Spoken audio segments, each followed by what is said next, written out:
अगर आप कभी दक्षिणी अमेरिका महाद्वीप में स्थित पेरू के सुनसान रेगिस्तान के ऊपर विमान में उड़ रहे हों और अचानक से आपकी नजर जमीन पर पड़ती है तो एक अजीब नजारा दिखेगा। मानो किसी विशाल कुंची ने धरती को कैनवास बना लिया हो। विशाल सीधी लकीरें, एक बंदर, एक हमिंगबर्ड, एक व्हेल और ना जाने क्या क्या। यह है नाज़का लाइंस, धरती पर बनी वो रहस्यमयी आकृतियां जिन्हें देखकर लगता है जैसे ये इंसानों के लिए नहीं, आसमान से देखने वालों के लिए बनाई गई हो। कौन थे ये लोग जिन्होंने इन्हें बनाया और क्यों? क्या ये किसी खोई हुई सभ्यता का रहस्य है या फिर क्या इनका जुड़ाव किसी और दुनिया से है? करीब 2000 साल पहले बनी इन लकीरों को आज तक वक्त मिटा नहीं पाया। तेज हवाओं और सूखे मौसम ने इन्हें वैसे का वैसा रहने दिया, मानो कोई इन्हें बचा कर रखना चाहता हो। इनकी बनावट की विधि भी उतनी ही रहस्यमय है जितनी की ये खुद।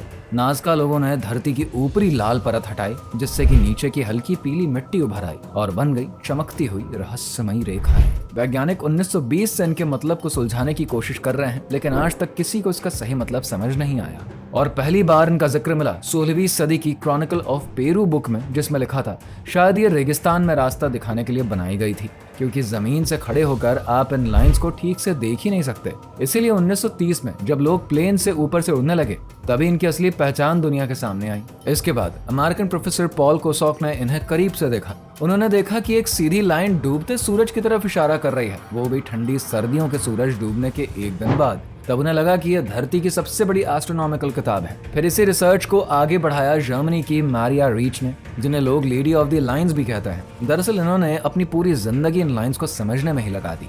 वो रेगिस्तान में एक छोटी सी झोपड़ी में रहने लगी ताकि कोई इन्हें नुकसान न पहुंचा सके। उनका मानना था कि ये लाइंस एक कैलेंडर की तरह काम करती है। फिर 1970 के बाद कुछ अमेरिकन साइंटिस्ट ने कहा कि इतनी सूखी जगह पर लाइंस का एस्ट्रोनॉमिकल मतलब नहीं बल्कि पानी से जुड़ा राज हो सकता है, क्योंकि वहां पर साल में सिर्फ 20 मिनट बारिश होती है, तो पानी ही सबसे बड़ा खजाना था। सीधी लाइंस और ट्रैपेजॉइड शायद पानी की पूजा या फिर खेती को उपजाऊ बनाने के लिए बनाए जाते थे। वहीं मकड़ी को बारिश का इशारा माना जाता था, हमिंगबर्ड को उपज और बंदर को पानी की भरपूरता का। आज भी जापान की यामागाटा यूनिवर्सिटी की टीम ड्रोन और हाई रेजोल्यूशन कैमरा से नए शेप्स ढूंढ रही है। अब तक 350 से ज्यादा जियोग्लिफ्स मिल चुके हैं। इंसान, ऊंट जैसे जानवर, बिल्ली, सांप और ऑर्का वेल्स भी।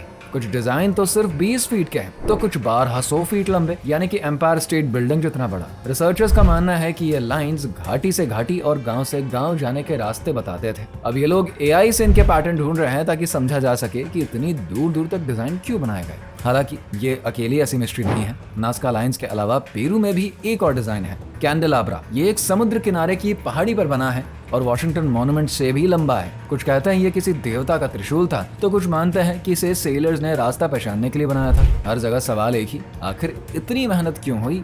अगर आपको ये वीडियो पसंद आई है तो वीडियो को लाइक करिए, शेयर करिए, साथ ही हमारे channel explore with Puneet Kumar को सब्सक्राइब करें।